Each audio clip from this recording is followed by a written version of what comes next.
El impuesto al patrimonio no es nuevo. El impuesto al patrimonio ha tenido nombres diferentes. Dependiendo del año, dependiendo del gobierno, él ha mutado. Podemos decir que esta historia empieza desde el decreto 1838 del 2002, donde hablamos del impuesto para preservar la seguridad democrática. En este caso, por el año gravable 2002, se estableció este impuesto, el cual el valor pagado iba a ser redimible a los 7 años posteriores, en este caso a una tarifa del 1.2% sobre el patrimonio líquido. Posteriormente vamos a tener, con la ley 863 del 2003, vamos a tener otra vez el impuesto al patrimonio, en este caso por los años 2004, 2005 y 2006, y aplicaba para los patrimonios líquidos superiores a 3.000 millones de pesos, en este caso una tarifa del 0,3%. También observamos que con la ley 1111 del 2006 tenemos el impuesto al patrimonio, en este caso por los años 2007, 2008, 2009 y 2010, y ocurría o tenían que pagar aquellos patrimonios líquidos superiores a 3.000 millones de pesos, también a una tarifa del 1.2%. Luego llegó la ley 1370 del 2009 y un decreto, que es el decreto 4825 del 2010, e impone el impuesto al patrimonio por el año gravable 2011. Este impuesto al patrimonio comenzó a ser diferente de los demás porque era pagadero en 8 cuotas que abarcaban el año 2011 al año 2014. En este caso, estaban obligados aquellos patrimonios líquidos superiores a 3.000 millones de pesos, y las tarifas eran del 2.4% o del 4.8%, por supuesto, 2.4 o 4.8 pagadero en 4 años, en este caso en 8 cuotas. Posteriormente observamos que la ley 1739 del 2014 ya denomina lo que se conoce como impuesto a la riqueza, y en este caso impone un tributo por los años 2015, 2016, 2017 y 2018. También para patrimonios líquidos superiores a 3.000 millones de pesos, y en esta ocasión las tarifas iban desde el 0,05% hasta el 1,15%. Posteriormente, la ley 1943 del 2018, que ustedes recuerdan que fue declarada inexequible, y posteriormente se refrendó con la ley 2010 del 2019, vuelve otra vez a traer el impuesto al patrimonio, inicialmente por el año 2019, posteriormente por el año 2020 y 2021, a una tarifa del 1%, pero sobre patrimonios líquidos superiores a 5.000 millones de pesos.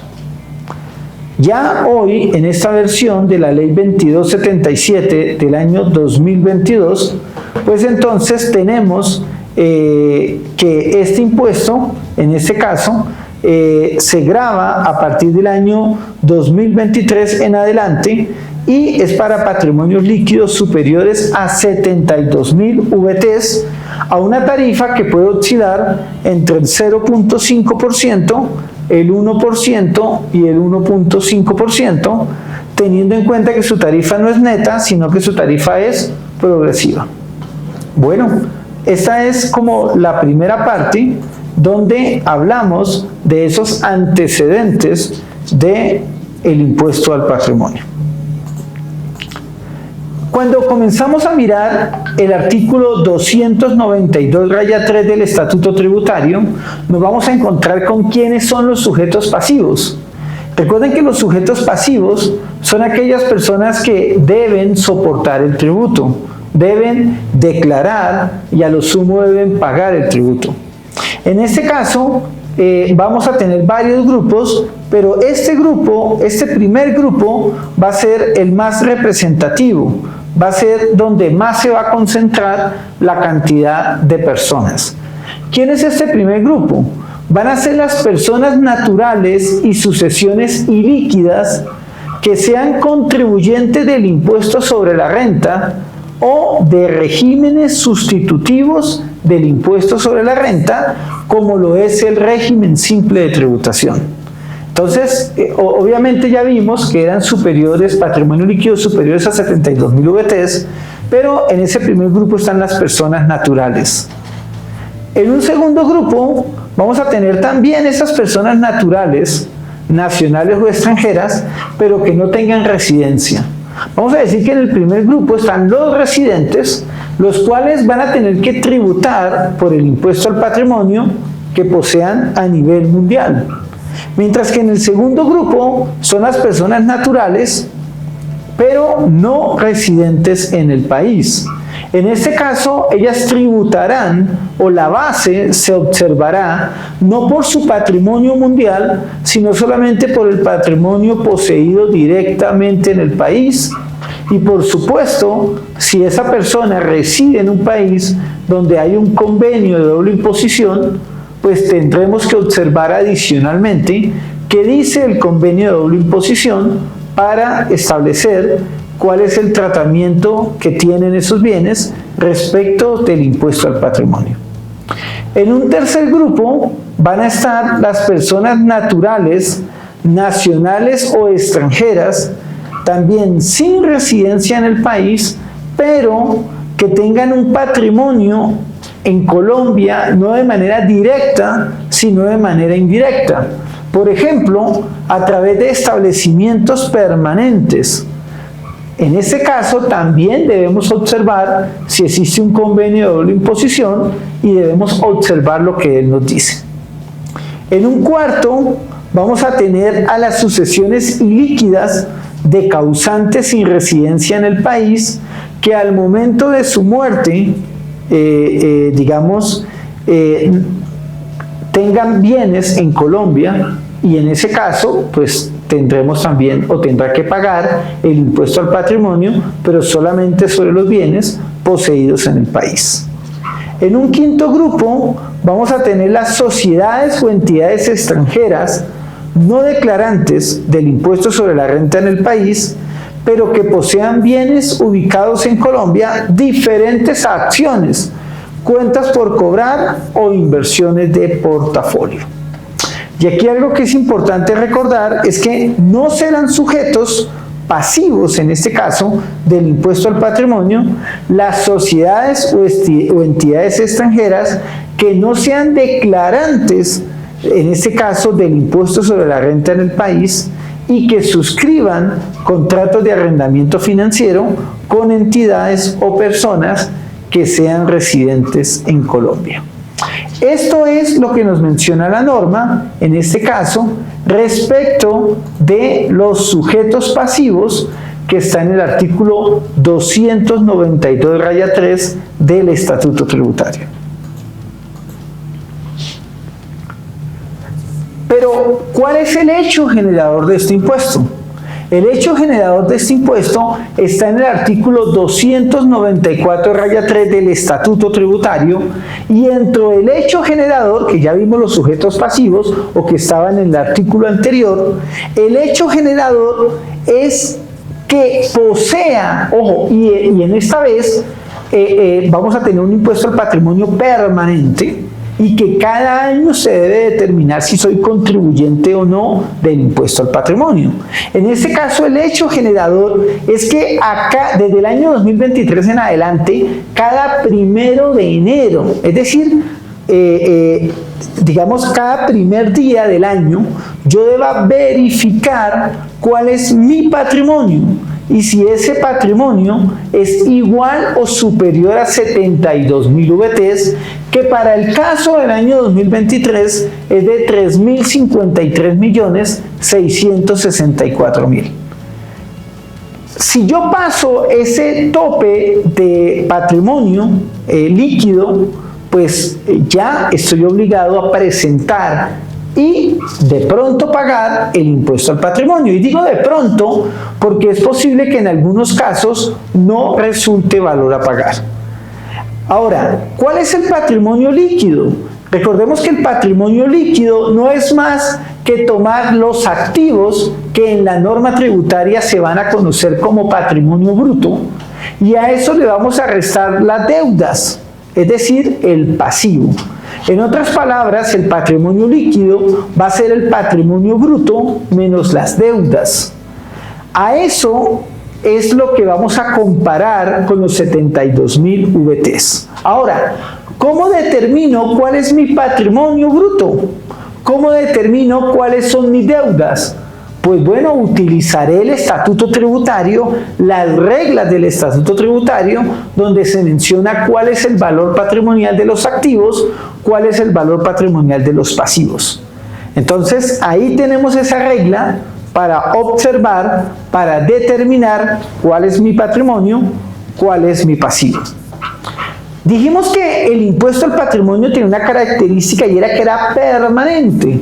Es decir, la ley 2277, a diferencia de las anteriores versiones, no contempla que este impuesto es por 4 años, ni por 5, ni por 2, ni por 8, sino que lo contempla que de aquí en adelante existirá el impuesto al patrimonio y todas las personas o todos los sujetos pasivos deberán establecer si se encuentran obligados o no a presentar esta declaración.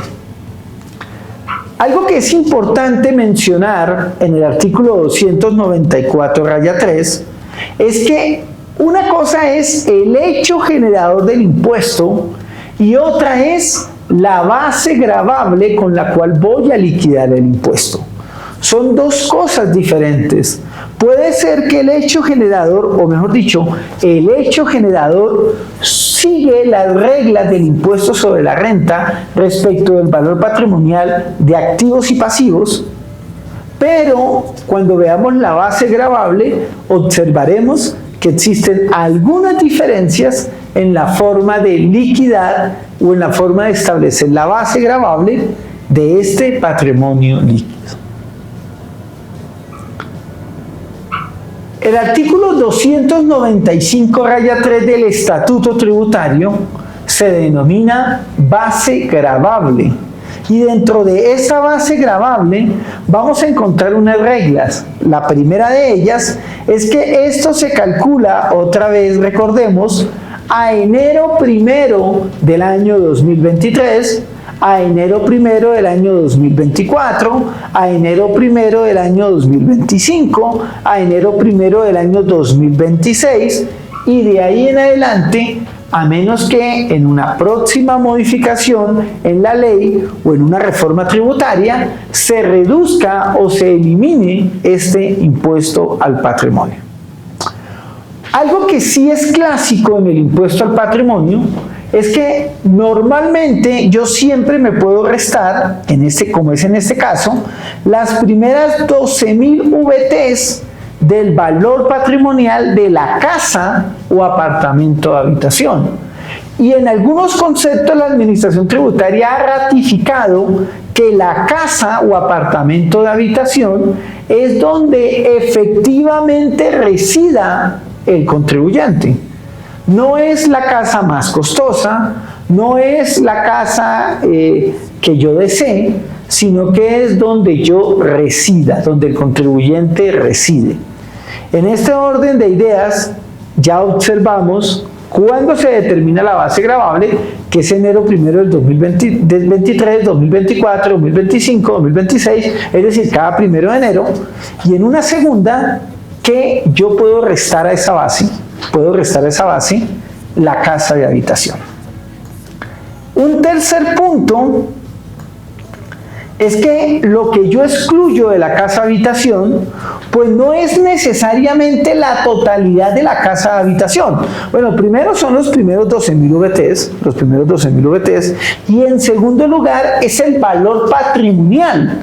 Recuerden que el valor patrimonial es el que yo obtengo de multiplicar el bien por un porcentaje, en este caso por un porcentaje que resulta de dividir el patrimonio líquido en el patrimonio bruto al 1 de enero de cada año. ¿De acuerdo? Entonces, eso quiere decir que si yo tengo una casa de 100 millones de pesos, tengo un patrimonio líquido de 5 mil millones de pesos y tengo un patrimonio bruto de 10 mil millones de pesos, pues yo ya sé que este patrimonio o ese valor patrimonial es el 50%, que sería 5.000 dividido 10.000, ¿no es cierto? El 50%. Entonces, al valor de la casa habitación lo multiplicaré por ese 50% y ese es el valor que yo puedo restar, en este caso como valor patrimonial, a 1 de enero de cada año. Pero hay reglas especiales y en este caso las reglas especiales son para las acciones. Vamos a separar las acciones en dos. Las acciones que cotizan en bolsas, como por ejemplo la Bolsa de Valores de Colombia, o una bolsa extranjera que sea reconocida por la Administración Tributaria, y aquellas acciones que no cotizan en bolsa. ¿Por qué?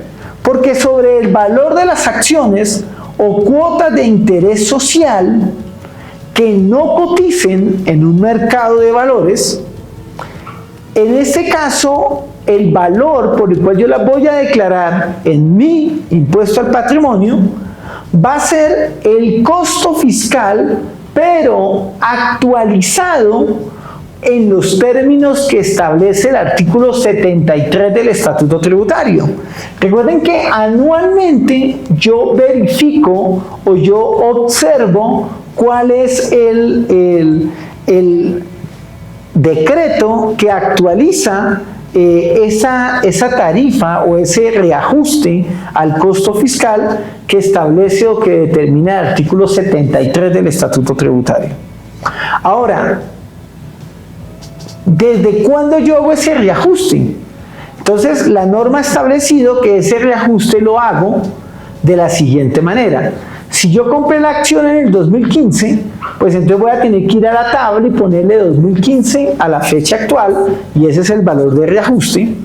Pero si yo he adquirido esas acciones antes del 2006, lo que la norma presume o propone es que en ese caso se tome siempre como fecha el año 2006. Quiere decir que si yo compré una acción en el año de 1980, para efectos del impuesto al patrimonio, no calculo el reajuste desde el año 1980 al año actual, sino que lo hago desde el año 2006 al año actual. Ahora, ese valor que yo calculé ahí lo voy a comparar con el valor intrínseco.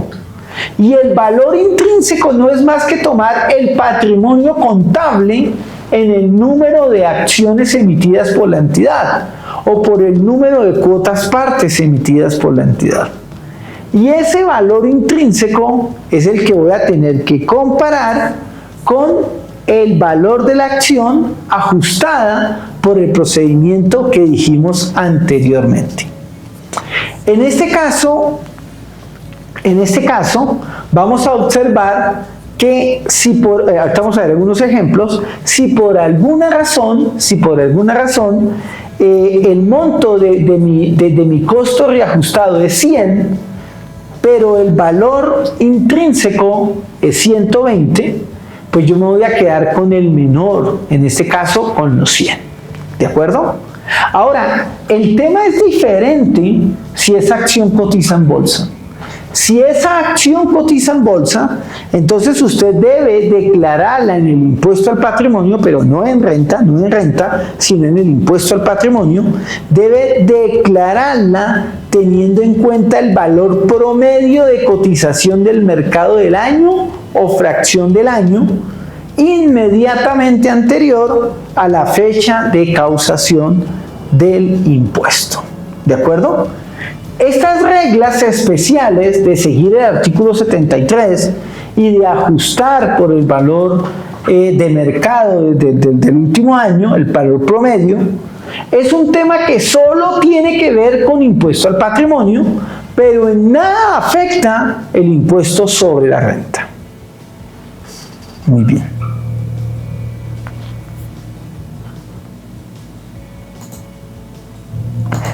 Sigamos entonces con nuestras explicaciones. Ya miramos aquí algunos temas específicos. El artículo 296-3 del Estatuto Tributario establece cuáles son las tarifas. Y las tarifas las vamos a dividir en dos. Uno, son las tarifas que vienen desde el año 2023, enero 1 del 2023, 2024, 2025 y vamos a decir que inclusive el 2026. Y vamos a decir que esas tarifas van a hacer que los primeros 72.000 VTs no pagan impuesto al patrimonio. Entre 72.000 y 122.000 VTs, la tarifa va a ser el 0.5%, pero no directa, sino que sobre el exceso de los 72.000 VTs, la tarifa será en este caso del 0,5%.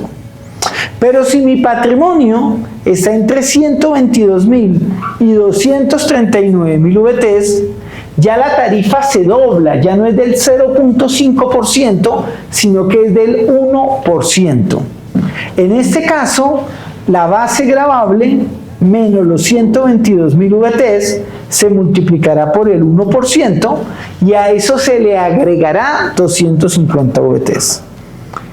Estos renglones son los que van de aquí en adelante, pero por los años 2023, 2024, 2025 y 2026 se incluye un nuevo rango y es el rango en este caso de los 239.000 VTs. Si yo tengo un patrimonio superior a 239.000 VTs, la tarifa ya no va a ser ni del 0.5% ni del 1%, sino que va a ser del 1,5%. Y en este caso sería la base gravable en VTs menos los 239.000 VTs por el 1.5% más 1.420 VTs. Se espera que a partir del año 2027, enero 1 del 2027, la tabla solamente abarque el 0%, el 0,5% y el 1%. Recuerden, esto es lo que nos menciona el artículo 296-3 del Estatuto Tributario. Sigamos aquí entonces. Listo. Vamos aquí a mirar cuál es el formulario. Hoy nuestro formulario, ¿cuál es?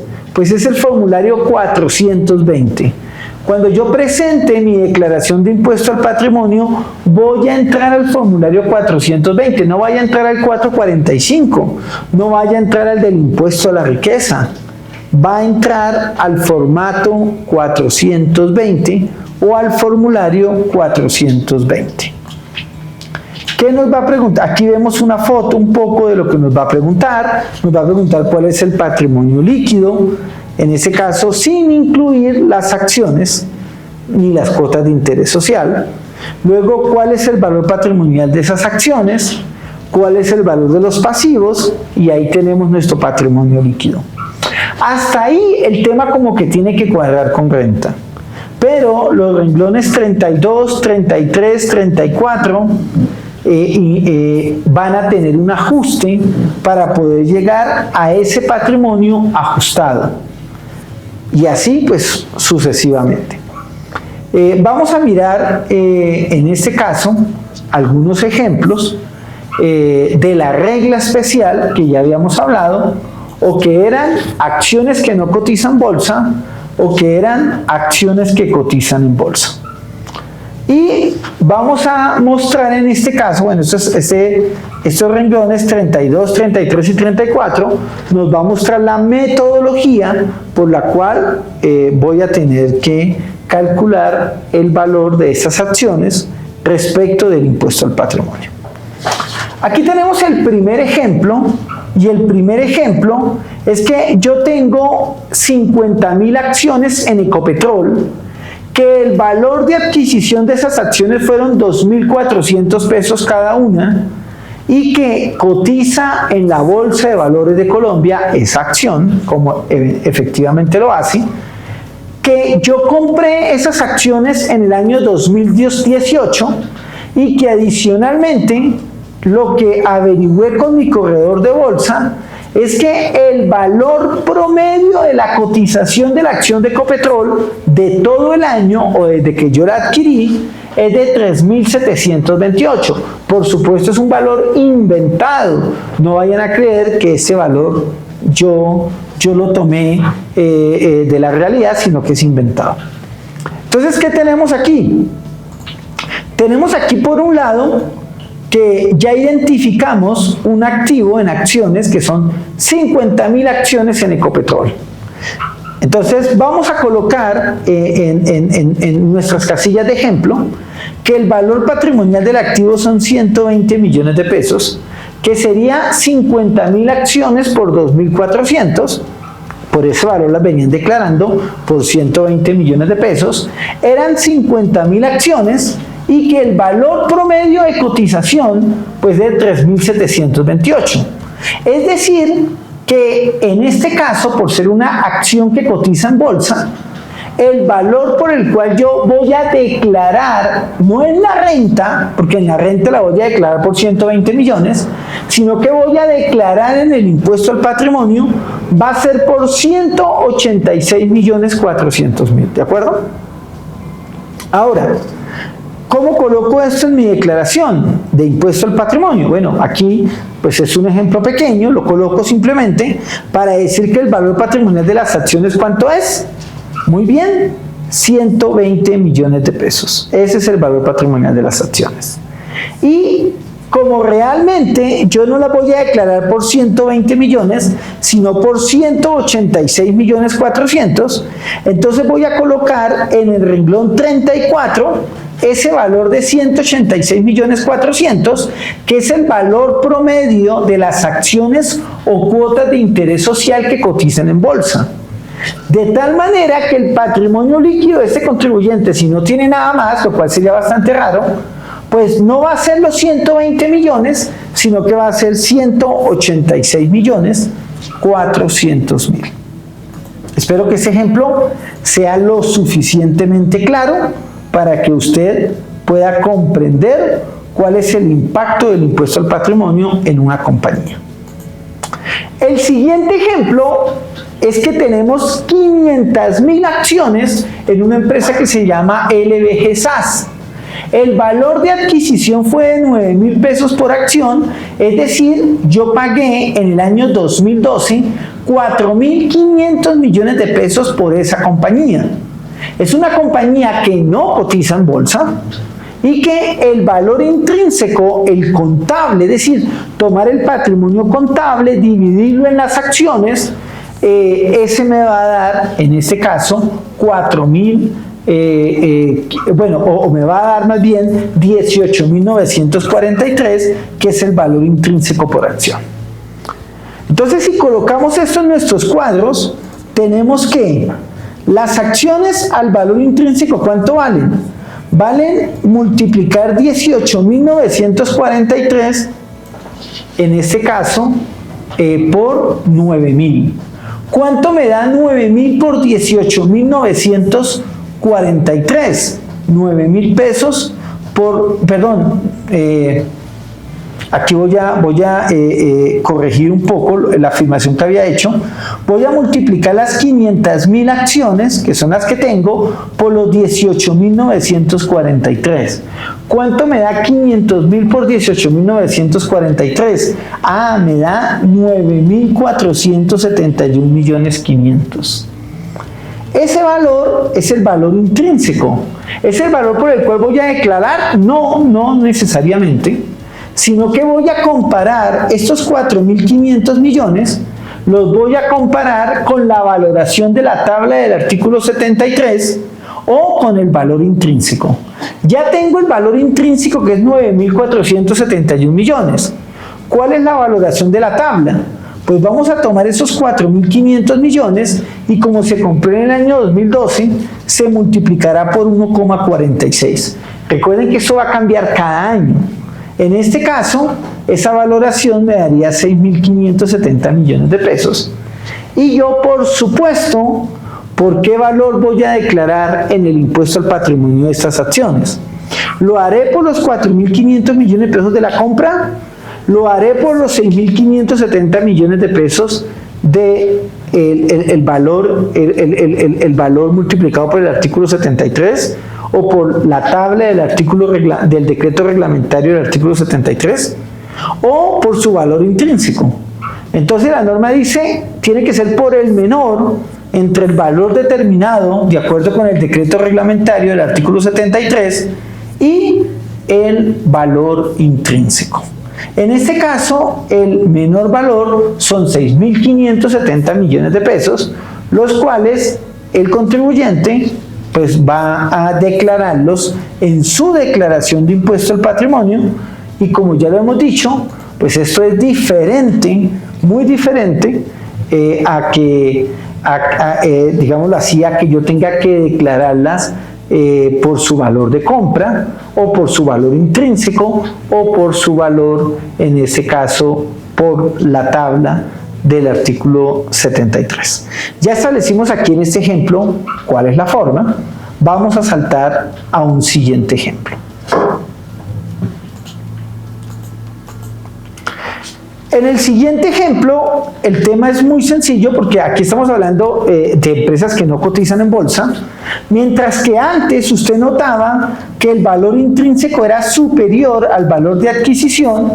En este segundo caso, estamos viendo cuando el valor de adquisición es inferior al valor intrínseco. ¿Qué pasa en este caso? Cuando el valor de adquisición es superior al valor intrínseco, mire que las vamos a declarar, ya no, mire que miremos los valores que tenemos, vamos a mirarlos. Tenemos 1, precio de compra. 2, valor intrínseco, que es tomar 500.000 acciones por 6.212. Y 3. Entonces, el 3 sería la valoración de la tabla del artículo 73, que son 6.570 millones de pesos. ¿Cuál escojo? Escojo el menor entre los 3.106 y los 6.570.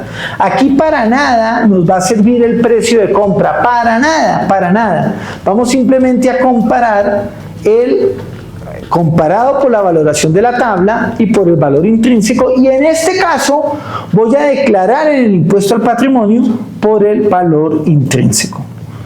Volvemos otra vez a recordar en el ejemplo anterior. En el ejemplo anterior, si usted observa, el valor de compra era 9.000, el valor intrínseco era 18.000. Por lo tanto, ¿yo por cuánto las declaro? Las declaro por el menor valor entre la valoración de la tabla del artículo 73 y el valor intrínseco. En este caso, la valoración de la tabla es mucho menor, por lo tanto la dejo por ese valor. Pero en el siguiente caso, el valor de adquisición es 9.000 y el valor intrínseco es menor, 6.212. Por lo tanto, yo la voy a declarar por los, en ese caso, 3.106 millones, que es, en este caso, el valor intrínseco, y no tengo en cuenta la valoración de la tabla del artículo 73 del Estatuto Tributario. Ahora, el ejemplo es el mismo del anterior, en este tercer ejemplo, solamente que en esta ocasión las compramos no en el año 2012, sino en el año 2000. Claro, la norma me dice, si usted las compró antes del 2006, le voy a respetar como fecha de compra el año 2006. Por lo tanto, el factor por el que vamos a multiplicar va a ser 1.91, que para enero 1 del 2023 será el mayor valor. En este caso, la tabla sería 1.91, que lo multiplicamos por los 4.500 millones y nos da 8.595 millones. Frente al valor intrínseco, que es 3.106, pues el valor por el cual las declaro en el impuesto al patrimonio va a ser 3.106 millones de pesos. Espero que se haya quedado claro el tema hasta ahí. Igual miraremos si hay preguntas o no en nuestro chat. Y por último, ya terminando nuestra temario de hoy, les quiero decir que hay en la página de consultorcontable.com, usted puede descargar el liquidador del impuesto al patrimonio actualizado al 8 de mayo del 2023, una herramienta en la cual yo, Leonardo Barón, la recomiendo. Por supuesto, siempre tenga en cuenta pedir asesoría, es decir, si usted algo no conoce, pida asesoría, pero si usted es el contador que va a elaborar el impuesto al patrimonio de su cliente, considere esta herramienta, la cual me he basado para hacer los ejemplos y la cual me parece una herramienta muy completa, muy dinámica. También debo decir que no he visto otras herramientas de otras personas, sino que me he centrado en revisar, en mirar esta herramienta, la cual me ha dejado satisfecho. Estimado Armando, no sé si hay preguntas del público. Bueno, básicamente hoy lo que queríamos era solamente hablar del impuesto al patrimonio, mostrar unos ejemplos, que los ejemplos ustedes los observen y que puedan de alguna manera tener una visión sobre el impuesto al patrimonio y puedan como encontrar, solucionar algunas dificultades que presentan los contribuyentes respecto de estos temas. Muchísimas gracias a ustedes por acompañarnos y por favor síganos todos los miércoles en Por Partida Doble.